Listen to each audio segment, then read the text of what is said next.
My producer tells me Coach Brett Brown is going to join me in just a second. He said, Coach sounds like he's in a good mood.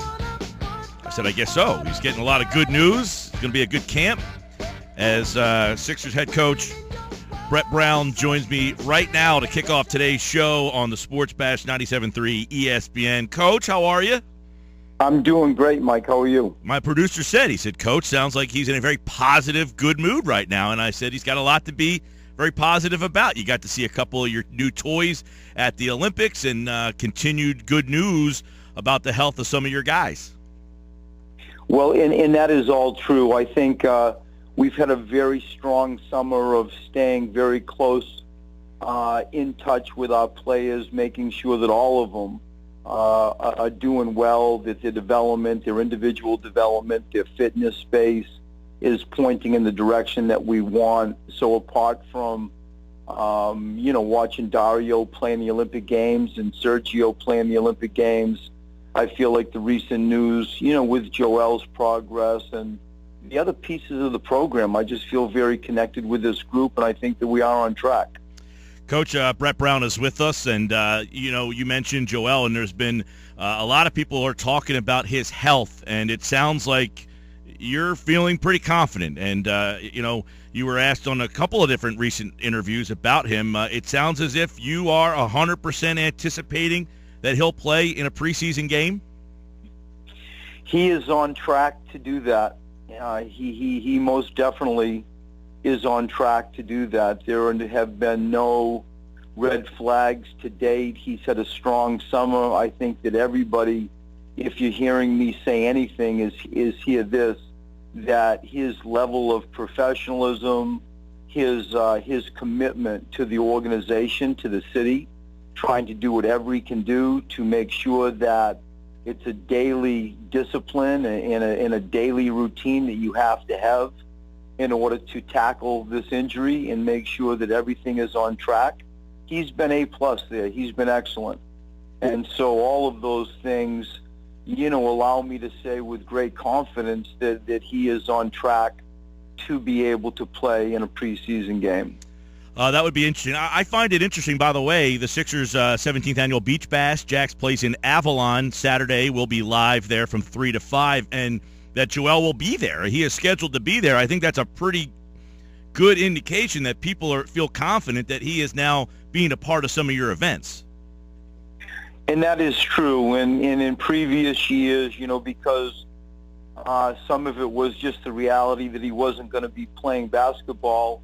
And in general, he's a private person. We did not feel inclined to put him in awkward situations like that. And I think he's very excited to come to Beach Bash. We're very excited to, sort of present him to the marketplace and let him represent our organization and let people have a look at him. I think when people actually, see him as physical gifts, he is a big man. That is every bit of 7'2" and 275 pounds in a very athletic frame. And I just feel like it's great for him to get out in the community and start feeling good about himself and the progress that he has made along the way. Let me ask you, is his situation in terms of how you're going to use him very fluid? I mean, there's been some people that I can't envision him playing back-to-back nights or a lot of minute restrictions. Do you have a plan in mind, or is it very fluid? We're talking about it all. I feel like none of us and the people that have been in charge of his recovery, people that did the operation, nobody right now is prepared to stamp off on something that is exact. We do all concede that, there will have to be a plan in place. What that is, we talk about it all the time. We feel like we're getting there. We don't feel comfortable because it is such early days to make our thoughts public. I think as time gets a little bit closer, we will share those with the public right now because they are sort of in early stages. As we gather information, there's nothing really concrete to offer to the public. What I know there's been these little videos that he puts out every so often that gets people really excited. But I saw the other day that you had said, you had spent about 45 minutes with him 3 days in a row. What are you seeing from him that excites you? I mean, where do you begin? Let's first start with an elite competitor. I think when you do drills, I've learned over time that to just do a drill without having some level of a goal, whether it's you got to go 10 out of 15 or whether you're going to make so many shots in a minute or you're trying to compete against somebody else. I see just a very competitive person, albeit in a gym that doesn't have an audience. He's just very competitive all by himself. Then you start looking at the physical gifts, and you look at a very big man, a legitimate NBA interior center. There aren't going to be many players, almost if any, bigger than him in the NBA. I feel like when I say big, I'm just talking about proportionally balanced. I think physically he's sort of jaw-dropping when you really watch, what he brings to the table from that capacity. Then all of a sudden you start throwing in some skills where he can, he's got the mobility to put it on the floor. He's got the strength to back people in. He's got the finesse to trail in and hit a three. There's just a lot of unbelievable things to get excited about. And every time I say that, so that I don't, mislead you or the public, I'm always finish it with how mindful we all have to be with the reality that he has played such little basketball in the past, really 3.5 years. And so somewhere we just want to get him on the court, move him forward, take care of his health, and be proud of what he's put in. He really deserves personally a lot of credit. Sixers coach Brett Brown is with us. If you want to see how big, physically jaw-dropping a specimen he is, come down to the Beach Bash this Saturday at Jack's Place in Avalon. He'll be there. Ben Simmons also scheduled to be there. After the Summer League, what did he do? What has kind of been his schedule since Summer League? And Mike, you talking about Ben now? Yeah, Ben Simmons. Yeah, he's. I've spent a lot of time with him too. Really just trying to help him with his shot. Really trying to help grow his shot. Trying to educate him on what to expect as the NBA season gets closer. We have hired a shooting coach. He has spent a lot of time with the shooting coach. I personally have spent a lot of time with him just sort of explaining how I see his role and a part of the court offensively that we will use him in. I think, the weight of the city, obviously a little bit of the weight of being the first player chosen in the NBA draft. He's very aware of it. He doesn't shy away from it. I feel like if there's anything that I feel, and I believe that I'm right, is I really feel that he wants to be great. I feel that he wants that responsibility. He wants the opportunity. I believe that he recognizes just what's ahead of him in relation to coming into a city like Philadelphia and having the opportunity to be a significant part of moving this program forward. I think all those things both excites him and something that he's going to accept the challenge to embrace. You mentioned that you kind of laid out for him what you think his role will be. Has that evolved now that you've been around him more? Not really. I think that what I do know is you learn quickly with these young guys coming into the league that you want to try to make it as simple as possible. You want to give him every chance that he can to succeed. And you certainly don't want to dizzy his mind with over-information. And so less is more with these guys especially, these young guys especially. And we just try to lock in on some basic things that, I anticipate the league doing to Ben. I think they're going to back off him. They're going to challenge him to shoot the ball. And, there are things that we're going to do to counter that and to continue to grow his confidence and in his form. When I watch him shoot, I'm thrilled with how actually good his form is. There are sort of wrinkles and a little bit of sort of nuances that you're going to have to get in technically from a shooting perspective, but by and large, it is not at all a total rebuild. I think it's a little bit more of a makeover.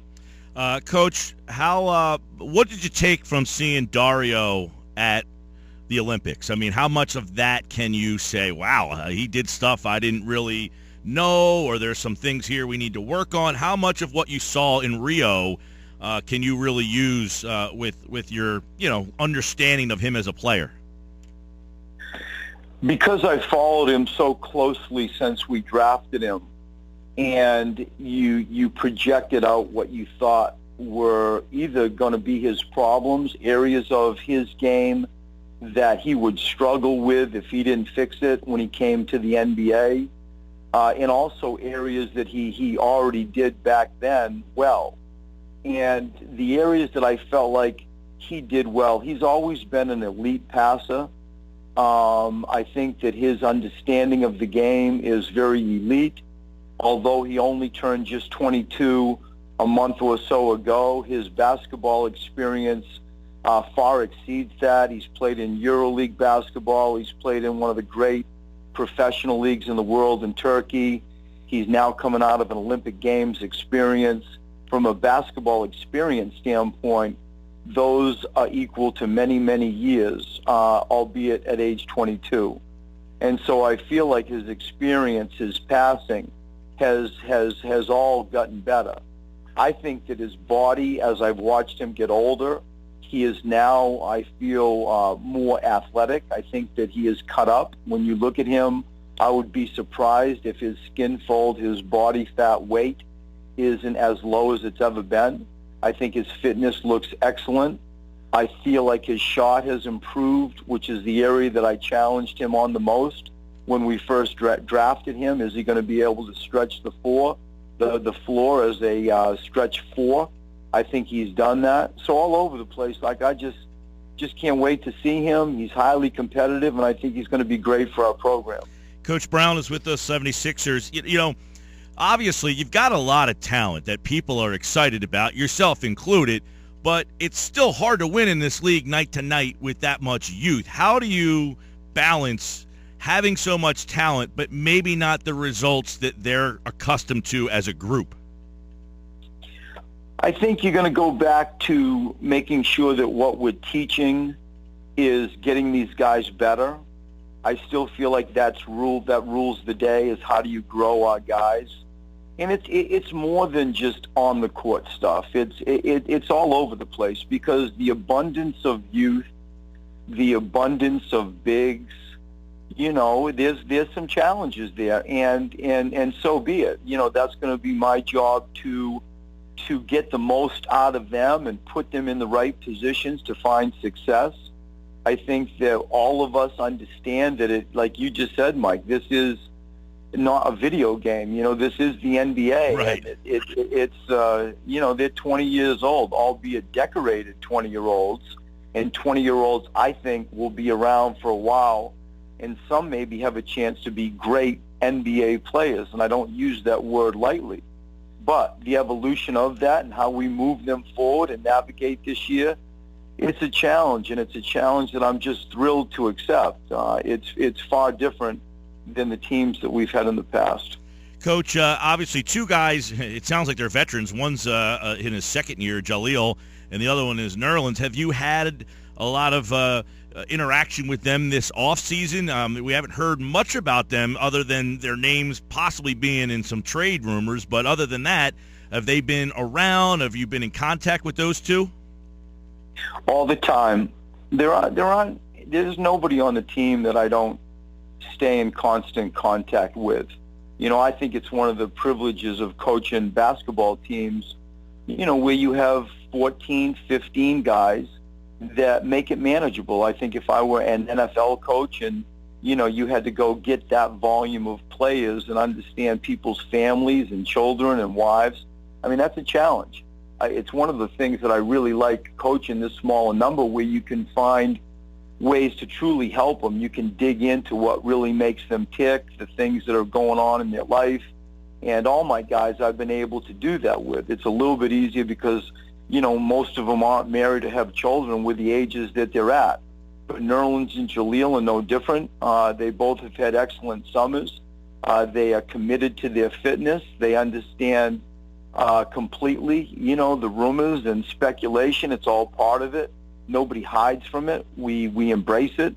I put it on all my guys, like I have with Nerlens, Jaleel, and all of them, that they have to come back and, draw their own line in the sand and find their own minutes. And, you tell me. And I think that summer times are a chance for players to get ahead. I feel like when they come into our gym in about, 20 seconds, a minute, you're going to look at them, you're going to watch them get up and down the floor, and you're going to immediately know who's put in time and who hasn't. I bet our guys, all of them are going to come back excellent. They're prideful. We've put it on them since they left the season ended last year. And so all over the place, I just feel comfortable that our group is on track. And, Jaleel and Nerlens are right amongst that. Coach Brett Brown's with us. Sixers Beach Bash this Saturday at Jack's Place in Avalon. Come on out. We'll be live from 3 to 5 doing a live broadcast with the guys.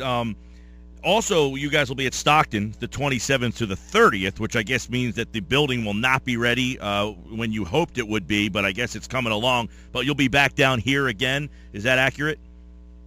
That is accurate. And, it's going to provide an opportunity for people to move in to Camden. It's going to provide me an opportunity to almost sequester the team, to drag them out of the city and, put them in such a, comfortable, peaceful coastal community like Stockton.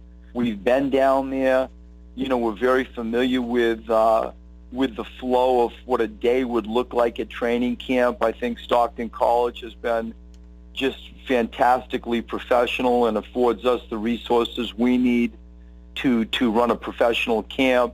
The accommodation has been A+, and you weigh it all up in the environment, the private environment that we're in, and I like it. I like that part of starting the year where we're all together and sort of tucked away, and we're going to repeat what we've done the past few years for those reasons. That's good stuff, Coach. Let me ask you real quick about Sergio Rodriguez. I didn't get your thoughts on him yet, but when you signed him, did you have a thought? And then after seeing him, have you maybe changed that thought, or has he always kind of been someone you think will be a part of the rotation? I feel that because of my sort of my international experience, and when I coached the Australian national team in the London Olympic Games, I had a real opportunity to see a lot of Sergio. And I feel that because of that foreign background, I've known Sergio Rodriguez for a decade plus. And to see him in Rio play the role that he did, to watch him over the years in the EuroLeague and have the career that he has had that's unfolded, doesn't surprise me. I think that he sees the floor and has a bounce to his game as good as any. Like that is a point guard. And when you watch some of the plays and passes, especially that he made in Rio, you're just reminded, well, now he's 30 years old. Like, he's not young anymore, and he's had a wealth of experience that now will deliver him to the NBA scene. And luckily with us, I'm thrilled to have somebody with his veteran experience and his skill package come into our very young team and offer a great perspective. We have a real interesting team with, we got Cameroon and Africa, and we got France with Luau, and Spain with Rodriguez, and Croatia with Saric, and Australia with Simmons, and we got a very diversified locker room, and he's an interesting part of that, and I'm excited to coach him. Hey, I know a lot of the attention is on your very high draft choices, the names that you hear so often. Who's a under-the-radar guy that you think will benefit the most because of all this influx of talent? I'm really excited to bring in Jared Bayless and Gerald Henderson. Because I look at those two guys as men. I look at those two guys as pros. When you start looking about some type of veteran influence people that have been there and done that a little bit. I love, when I talk to those two guys, first I'm talking to intellectual people. I'm talking to highly sort of prideful athletes. When you really listen to how they view the world and the game, and what did you think about when you saw Dario play, and tell me what you saw in Sergio, and what do you think about this? It's a high-level conversation.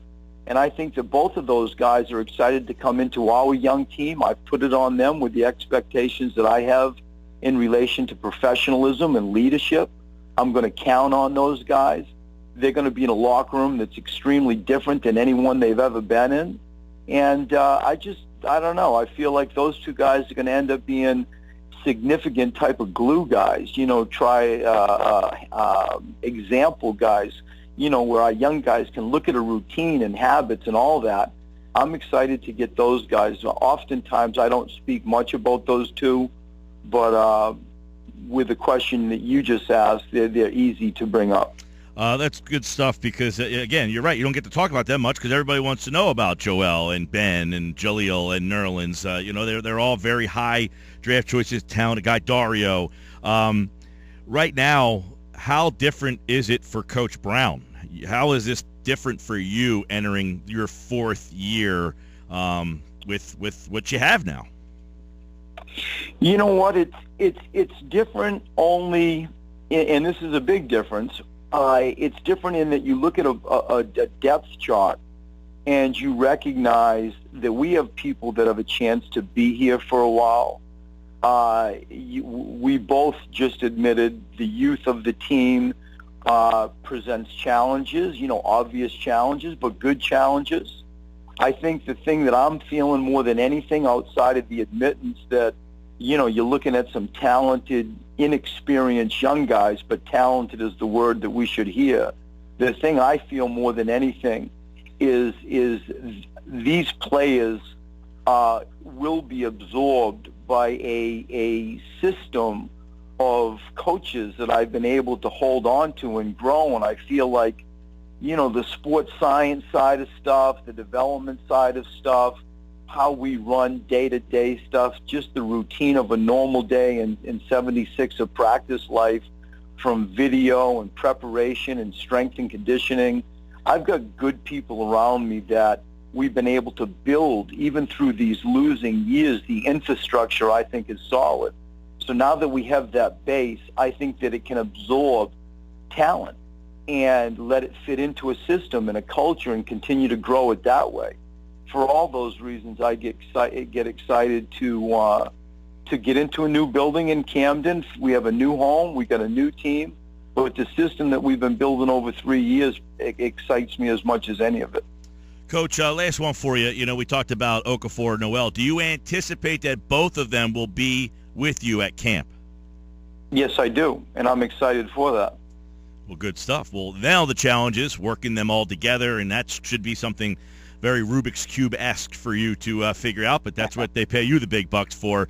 We just asked the questions. Coach Brett Brown, the Sixers Beach Bash at Jack's Place in Avalon, the 17th annual this Saturday. It's rain or shine from 3 to 6. We'll have a live broadcast from 3 to 5. Ben Simmons, Joel Embiid, World Be Free, Scott O'Neal, a whole bunch of Sixers dancers and fun, and it is a great day if you've never been down there. Check it out this Saturday. Coach, always a pleasure, and hopefully we'll catch up when you're at Stockton. Good stuff, Mike. Thanks, man.